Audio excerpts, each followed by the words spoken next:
बहुत बहुत स्वागत है धर्मेंद्र मलिक जी। धन्यवाद। राष्ट्रीय प्रवक्ता भारतीय किसान यूनियन है राजनीतिक धर्मेंद्र मलिक जी हमारे साथ जुड़ चुके हैं। मैं बहुत बहुत स्वागत करना चाहूंगा एक बार फिर से आपका। धर्मेंद्र मलिक जी, लगातार आप किसानों की समस्याओं को लेकर अपनी आवाजों को बुलंद करते रहते हैं। मैं पिछले कई दिनों से आपको देख रहा था फेसबुक के माध्यम से कि तमाम जगह आप गए, लोगों से मिले, मुख्यमंत्री जी से भी मिले इस बीच में, और तमाम कॉन्फ्रेंसेस की। क्या कुछ लेके, किस मिशन को लेके आप आगे बढ़ रहे हैं? सबसे पहले मैं जो आपका समाचार पत्र का आज, वैसे तो समाचार पत्र लखनऊ में काफी समय से काम कर रहा है, लेकिन ये पश्चिमी रीजन में आज लॉन्चिंग हुई है, उसके लिए आपको बहुत बहुत बधाई देना चाहता हूँ। बहुत बहुत धन्यवाद आपका। और जो आपका पत्र है वो भी, मेरे कई आर्टिकल उसमें छपे हैं, तो मुझे ऐसा भी लगता है कि ये भविष्य में जो है गांव गरीब किसान की आवाज बनेगा। इसके लिए आपको बहुत बहुत धन्यवाद। देखिए, मिशन हमारा ये है, अभी एक बहुत अच्छी बात कही हमारे आदरणीय त्यागी जी ने कि किसान की जो जीवन है उसमें शहरीकरण तो बढ़ा है, उसमें ये होड़ तो है कि मेरे पास भी गाड़ी हो, पड़ोसी के पास गाड़ी है तो मेरे पास उससे बड़ी गाड़ी हो, लेकिन वो खर्च कहाँ से पूरे होंगे ये प्लान किसान के पास नहीं है। किसान के पास दो सबसे बड़ी एक समस्या है, आप उससे पैदा करने का अगर कोई आइडिया मांगोगे तो उसके पास 1000 है, और अगर उसे 10 किलो सामान दे दो तो वो बाजार में बेचने का उसके पास एक भी आइडिया नहीं है। और यही एक गैप है कि जो 22 रुपए किलो का गेहूं हम बेचते हैं वही आटा 45 रुपए किलो का हो जाता है। तो इस गैप को कम करना है। इस गैप को कम करने के लिए आवश्यकता है कि आज किसान वैल्यू एडिशन करें और हम अपने प्रोडक्ट की गुणवत्ता बताएं। अभी मैं आपको एक बात बताऊं, जो हम सामान्य गेहूं बेचते हैं, मैं आपको भी एक बात बताना चाहता हूं कि आज से 10 साल बाद आपके पास डॉलर हो सकते हैं, पैसे हो सकते हैं, लेकिन गुणवत्तापूर्ण भोजन आपके पास नहीं हो सकता। शायद उसकी तो कमी अभी से होनी शुरू हो गई है। देखिए, 10 साल बाद अभी इसमें मैं आपको बताता हूँ, जो बड़े लोग हैं वो 125 रुपए किलो का गेहूं खाते हैं, सोना मोती, जो हमारे यहाँ खूब होता था। 2 वैरायटी है, सोना मोती और बंसी। आप अमेज़न और उस पर देखो तो उसका रेट 125 रुपए किलो दिखाई देगा। हम जैसे लोग जो हैं, जो किसान कहलाते हैं अपने आप को, शायद उसके लायक नहीं बचे अब, हम जो है वो गेहूं खाते हैं जो हम दूसरे को बेचने के लिए पैदा करते हैं। आज गेहूं में ग्लूटोन की मात्रा 70, 80, 90, जो 1500 ऊपर नहीं होनी चाहिए, तो हम क्या खा रहे, क्या खिला रहे? लगभग जहर खा। तो अगर हम अपने प्रोडक्ट की मार्केटिंग सीख गई, अगर हमने बताया कि भाई आप जो है ग्लूटोन मुक्त गेहूं खाओगे तो आपको बीपी और हार्ट अटैक की समस्याओं में कुछ ना कुछ कमी आएगी, तो फैमिली फार्मर का कॉन्सेप्ट डेवलप करने का हमारा प्रयास है। अभी मैं रामदेव जी से भी 3 दिन पहले मीटिंग करके आया हूं कि पश्चिम उत्तर प्रदेश में क्या पॉसिबिलिटी हो सकती है, चाहे मोटे अनाज में हो, क्योंकि एक बाजार चाहिए। बाजार कौन है? बाजार या तो पतंजलि है, या बैद्यनाथ है, शक्ति भोग है, या दूसरे चीज है, तो हमें बाजार को भी तलाशना है। तो मेरा ये अपना एक अभियान है और एक सोच है कि अगर किसान अपने प्रोडक्ट के साथ अगर बाजार में जिस दिन खड़ा हो जाएगा, उस दिन आय उसकी 2 गुनी नहीं 6 गुना भी हो सकती है, लेकिन बाजार को हमें समझना पड़ेगा। आज हमारे बच्चे एमबीए करने जाते हैं, 20 लाख रुपए खर्च करते हैं, आके लाला की 20,000 की नौकरी करते हैं। अगर वो एक गांव को एक मॉडल मान लें, एक गांव के बच्चे गांव को एक मॉडल मान ले और वो एमबीए का जो अनुभव लेकर आए उस गांव पे लगाते। मैंने महाराष्ट्र में एक ऐसा गांव देखा, 2 बच्चे जो है इंजीनियरिंग की पढ़ाई करके आए, उन्होंने पूरे गांव को कहा कि पूरा गांव जो है, जो खरीदेगा वो हमसे खरीदो, और जो बेचेगा, चाहे रद्दी हो, चाहे कुबाड़ हो, चाहे गोबर हो, वो हमें तो हम खरीदेंगे, 10% अधिक लेंगे, 10% कम देंगे। आज उनका मुनाफा 5 करोड़ का है। अच्छा, ये महाराष्ट्र का गांव है? ये महाराष्ट्र का मॉडल है। तो ऐसे बहुत सारे मॉडल मैंने देखे। आप, मेरे पास मोबाइल में फोटो है, एक महिला है वहां की, हरियाणा की, वो 8,000 रुपए किलो अपना उसका गाय का वो बेचती है। 1200 रुपए किलो उनका प्रोडक्ट है खांड, उसका 1200 रुपए किलो का रेट है। बतौर हम समझा पाए, मैंने उन्हें कहा कि भाई आप कैसे बेचते हो, तो उनके जो सेल्समैन थे उन्होंने एक क्वालिटी बताई कि हम अपने प्रोडक्ट को वहां बेचते हैं जहां का एक दिन का किराया 25,000 रुपए से कम ना हो। मतलब वो नोएडा का एक मॉल और दिल्ली का एक मॉल, वहां 25,000 रुपए दिल्ली का उनका रेंट है, उससे नीचे की जगह पे वो अपना प्रोडक्ट नहीं बेचते। लेकिन हमें उसके साथ साथ बहुत सारी एग्रीकल्चर यूनिवर्सिटीज में उन सब पढ़ाइयों को साथ साथ लेके चलना होगा, और मेरे ख्याल से अभी सरकार उसमें काफी पीछे है। जितना एग्रीकल्चर यूनिवर्सिटीज में बच्चों को दिया जाना चाहिए, मैं देख रहा हूँ कि पढ़ाई के लिए भी एग्रीकल्चर के लिए बच्चे नहीं जाना चाह रहे हैं। ये उसमें तो जो आप बात कर रहे हैं कि भाई शायद ऐसा किया जाना चाहिए, तो उसमें कहीं ना कहीं एग्रीकल्चर एजुकेशन को भी प्रमोट किया जाने की आवश्यकता है, और शायद सरकार उसमें बहुत पीछे है। क्योंकि मैं इसलिए कह रहा हूं क्योंकि आप सरकार से कहीं ना कहीं हल्के रूप में कहें या ज्यादा रूप में कहें जुड़े हुए हैं और किसान की बात करते हैं, तो क्यों ना इस तरह का सुझाव उनके पास जाए कि किसान एजुकेशन, कृषि एजुकेशन को बढ़ावा दिया जाना चाहिए। नहीं, देखिए मैं आपको एक बात बताना चाहता हूं कि मैं बड़ा स्पष्ट बात करता हूं, झूठ बोलता नहीं। जी जी। कृषि में ना तो बच्चा पढ़ाई में जाना चाहता, ना खेती में जाना चाहता। फिर कैसे कारण हमने ढूंढा तो हमने पाया कि कृषि में ग्लैमर नहीं है, और जब तक किसी धंधे में आप ग्लैमर पैदा नहीं करोगे उसके प्रति आकर्षण खत्म हो जाएगा। एक समय था जब हमारा दबदबा था ICR में, उत्तर प्रदेश की कृषि सेवा में, राजस्थान, हरियाणा। मैं रोक रहा हूँ, ग्लैमर को किस रूप से देख रहे हैं? मतलब ग्लैमर क्या? ग्लैमर भौतिक। तो 5 करोड़ का तो आपने टर्नओवर दे दिया एक कंपनी ने महाराष्ट्र में। पतंजलि हमारे पास एक बढ़िया एग्जांपल है, हम भौतिक रूप से दिखा सकते हैं। भाई रामदेव जी केवल जीन्स नहीं पहन रहे, वरना गाड़ी तो सबसे अच्छी इस्तेमाल कर रहे हैं रामदेव जी। अब आप ये समझिए, मैंने आपको पहले ही बात कही थी कि हमें मार्केटिंग का तरीका सीखना पड़ेगा। अगर मैं अपना आटा बेचने के लिए बाजार में जाता हूं तो मेरे आटे को कोई नहीं खरीदेगा, इस शहर में तो कोई नहीं खरीदेगा, चाहे आप 100% शुद्ध दे दो उनको। कारण ये है कि आज हिंदुस्तान का उपभोक्ता टीवी से चलता है। रामदेव जी की कैपेसिटी है कि वो टीवी पे दिखा सकें, किसान की कैपेसिटी है कि वो अपनी गुणवत्ता बताए। जब तक हम ये नहीं कहेंगे कि शक्ति भोग के आटे में 25% चावल पीसा जाता है, उसके कारण उसकी रोटी सफेद होती है और कड़क होती है, जो आपके पेट के मोलेटिज्म को खराब करती है, तो जब तक हम उस आटे का गुण और दोष नहीं बताएंगे, अपने की क्वालिटी नहीं बताएंगे, तब तक हम वो नहीं कर सकते।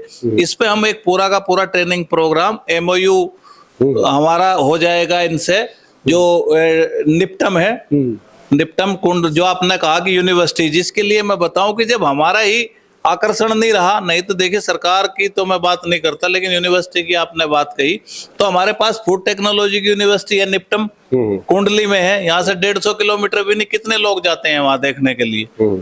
हमारे सरदार वल्लभ भाई पटेल में जो है बासमती निर्यात केंद्र है। 20 लोग भी मुजफ्फरनगर के नहीं जाते कि हम कौन सा चावल लगाएं जिसका निर्यात हो सके। तो ये सब इच्छा शक्ति से होता है। इस सरकार, किसी भी सरकार ने आज तक किसान को खड़ा नहीं हुआ। एक उदाहरण मुझे बता दो, अगर कोई खड़ा हुआ है तो सरकार उसके पीछे जाके खड़ा होकर अपना लेवल लगा देती है। नहीं, चलिए, कि ये हमारे उत्तर प्रदेश में हो रहा है, तो ये अपनी इच्छा शक्ति से होगा। सरकार की बिल्कुल आवश्यकता है, लेकिन सरकार जब काम करती है जब कोई किसी मॉडल को खड़ा करता है। और मेरा ये मानना है कि आज की तारीख में हमें केवल अगर आमदनी को बढ़ाना है तो वैल्यू एडिशन पे जाना होगा, और उसके लिए सरकार के कई कार्यक्रम है। एक कार्यक्रम तो MSME का है, दूसरा कार्यक्रम है 2 लाख करोड़ रुपए का AIF है, एग्रीकल्चर इंफ्रा फंड। कोई गारंटी नहीं देनी, आपके पास प्रोजेक्ट उपयुक्त है, आपको जो है 2 करोड़ चाहिए तो 2 करोड़ की गारंटी जो है AIF से होगी, आपको नहीं देनी। बिना गारंटी के 2 करोड़ का लोन मिलेगा, लेकिन आपका स्टार्टअप, आपकी चीजें ठीक होनी चाहिए। HAU, ICR स्टार्टअप और ये आपके जो इनक्यूबेटर सेंटर हैं, 5 लाख रुपए प्राथमिक रूप से मदद करती है और 50 लाख तक का प्रावधान है। लेकिन आइडिया कौन लाएगा? आइडिया तो हमें लेकर आना पड़ेगा ना। तो अगर आइडिया होगा तो हमें स्टार्टअप के लिए भी फंडिंग होगी, निश्चित रूप से। और आजकल सरकार ने एक FPO का कॉन्सेप्ट शुरू किया था, हालांकि मैं उसे बहुत सफल मॉडल नहीं मानता, लेकिन सबसे बड़ी मैं आपको एक बात बता देना चाहता हूं कि प्रयास में एक वेस्ट यूपी नहीं, पूरे हरियाणा और राजस्थान और पश्चिमी उत्तर प्रदेश की एक समस्या है कि हम जो है सहकार मॉडल को अपनाने में विश्वास नहीं रखते। खेती इतनी छोटी हो चुकी है कि अब ये सहकारिता के बिना संभव नहीं। मैं एक गांव में देखता हूँ 4,000, 3,000, 2,000, 1,000 हेक्टेयर का जिस गांव में एरिया है वहां भी 500 ट्रैक्टर खड़े, जबकि 1,000 हेक्टेयर में 10 से ज्यादा ट्रैक्टर की आवश्यकता ही नहीं है। हर घर में 4 भाई हैं, 4 समरसेबिल हैं, 4 गिंडासे हैं, 4 घेर हैं, 4 बुगी है। तो जब तक खेती में सहकारिता को हम लागू नहीं करेंगे तब तक ये खेती का काम तो गया। हर व्यक्ति ये समझता है कि हाईवे कितनी जल्दी आए, जेब में पैसे आए और जमीन से छुटकारा मिले और मैं कहीं आगे बढ़ूं। तो ये तो गलती तो देखिए इस देश में जो है या कहीं भी हो, कृषि एक ऐसा विषय है, किसी भी दुनिया में किसी भी देश की सरकार ये नहीं चाहती कि खाद्यान्न के दाम बढ़े। क्योंकि वोट कहाँ से आता है? सरकार बनाने के लिए वोट चाहिए, और वोट आएगा 80% लोगों से। और अगर जिनको हम फ्री में राशन दे रहे, अगर उनको 50 रुपए किलो गेहूं मिलने लगे तो क्या होगा सरकार का? तो किसानों को दाम इसलिए नहीं दिया जाता, ऐसी बनती है। अच्छा, अभी आपकी सरकार, उत्तर प्रदेश की सरकार ने गन्ना के मूल्य पे कुछ कीमत बढ़ाई, कितने संतुष्ट हैं? नहीं, मेरा ये कहना है कि जितनी उस सरकार ने गन्ने मूल्य की कीमत बढ़ाई, उससे ज्यादा का नुकसान उत्पादन और प्रजाति संकट के कारण होगा। देखिए, इंटीग्रेटेड अप्रोच की आवश्यकता है। आपको प्रजाति भी ऐसी चाहिए जिसकी यील्ड अच्छी हो, उसमें बीमारी ना लगे, और फिर दाम भी अच्छा हो। दाम बढ़ा, 3200 करोड़ रुपए का गन्ना उत्तर प्रदेश में उत्पादन कम हो गया।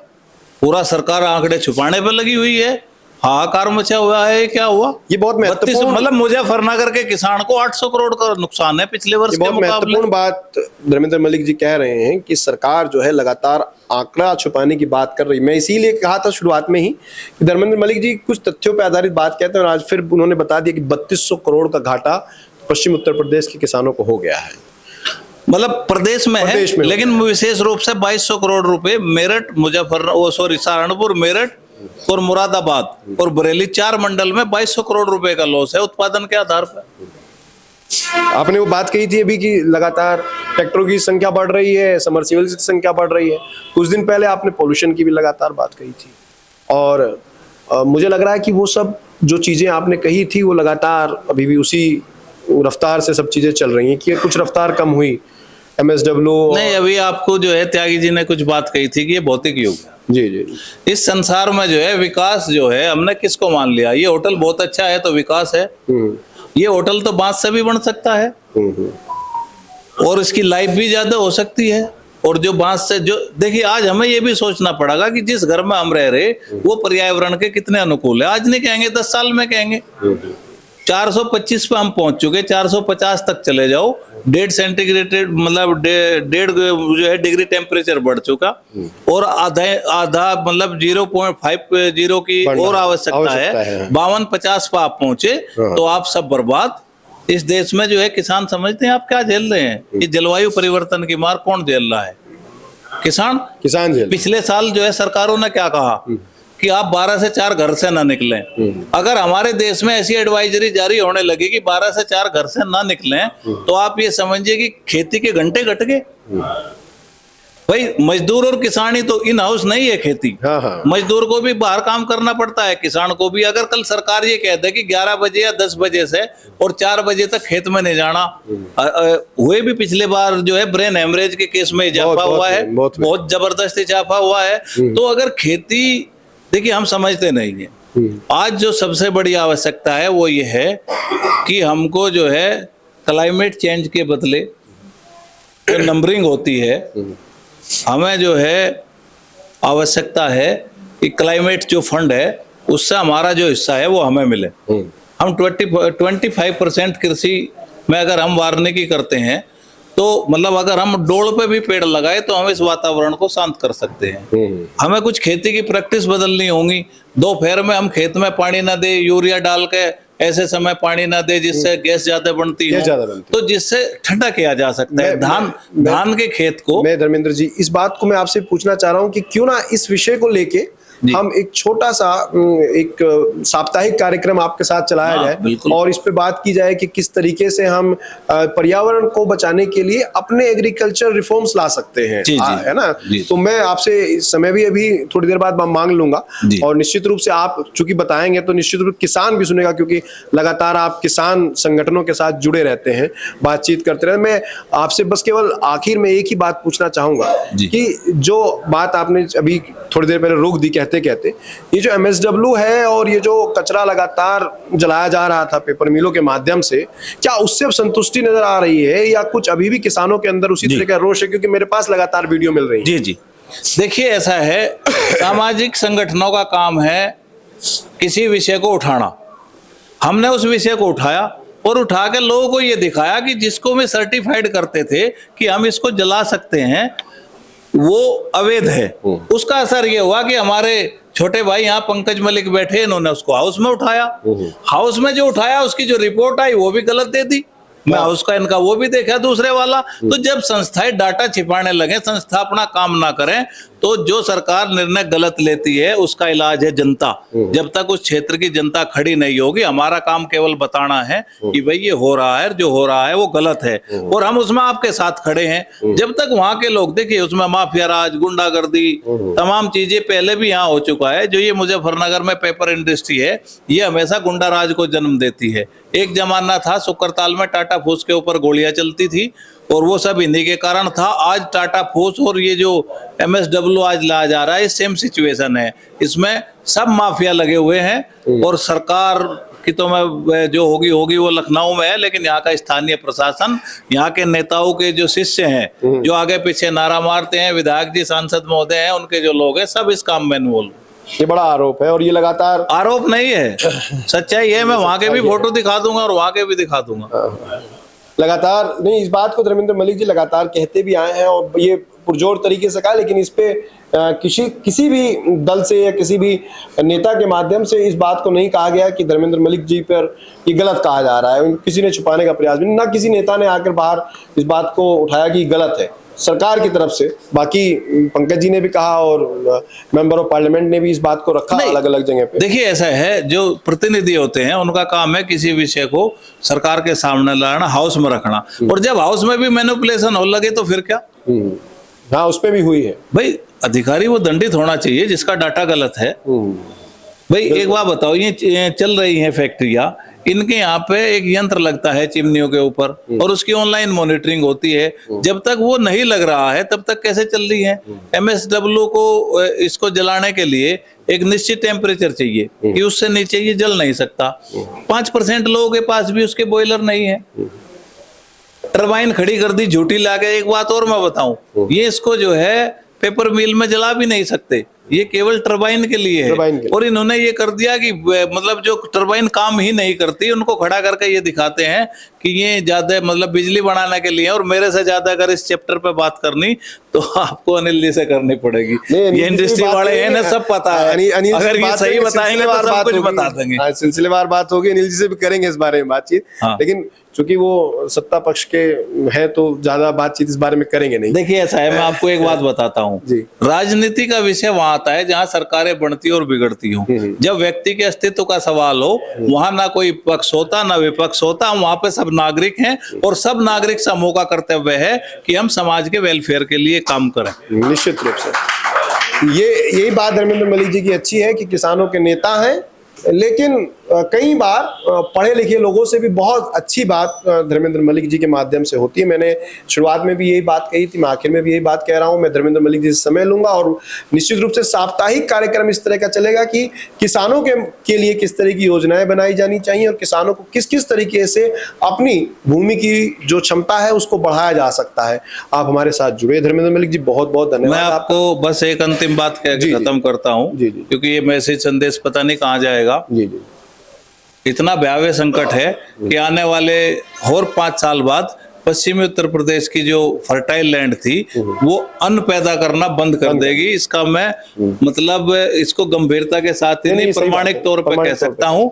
हमारा ऑर्गेनिक कार्बन 0.2 से भी नीचे जा चुका है। तो मेरा सब किसान भाइयों से एक ही अपील है कि जो अपना जीवाश्म है, बायोमास है, अगर बचना है, पशु आपके पास रहे नहीं, ईंख की पत्ती, ढेंचा, सनी, जो भी आप कर सकते हैं, निश्चित रूप से अपनी जमीन में मिला दो, नहीं तो आप बर्बादी की तरफ हैं। धन्यवाद। नहीं, बिल्कुल सही बात है, बहुत बहुत धन्यवाद आपका। और ये बात निश्चित रूप से बहुत सही है। आपसे आगे भी जुड़े रहेंगे, बातचीत करते रहेंगे। धन्यवाद।